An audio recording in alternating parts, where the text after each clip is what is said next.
Alright guys, I wanted to go over the banded hip mobilization. So several different exercises within this protocol. So first, you're just going to get a pretty thick band, and I'm just going to kind of go through the routine that I like to go through. You can kind of either find what works for you out of these movements or change the order if you want to, but this is what I like to do. So I like to start with just kind of the elbow to instep stretch, and so this band is pulling at an angle back at that hip.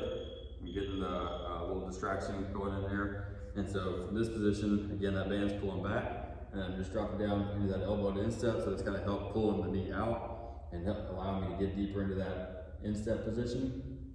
And then from here, I like to hold there for about 30 seconds or so, and then from there, kind of going into that pigeon stretch. And again, that band is helping pull that hip back into that socket as I drive into that pigeon stretch position.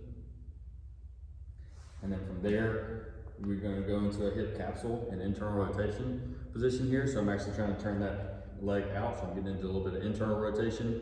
If you need to put a block, like a kettlebell or a weight right there, then you can do that. And in this position, I'm more thinking about driving the femur into the hip socket as I press into that position and kind of work into that internal rotation a little bit. Again, this is feels less of a stretch in the muscle, but more working on that hip socket in there. And then from there, you can go into the hamstring stretch.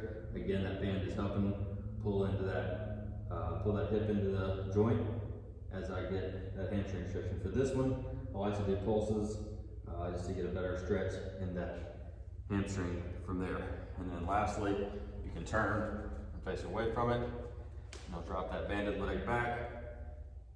And so now the band is pulling you into pulling the hip forward as you go into hip extension. What I'm doing here, I'm squeezing the glutes, keeping the hip stable, so I'm not overextending with my low back, keeping the hips tucked under, and really getting a good stretch on the front side of that hip flexor and quad as I squeeze that glute to get that good hip extension. And that's the banded hip mobilization.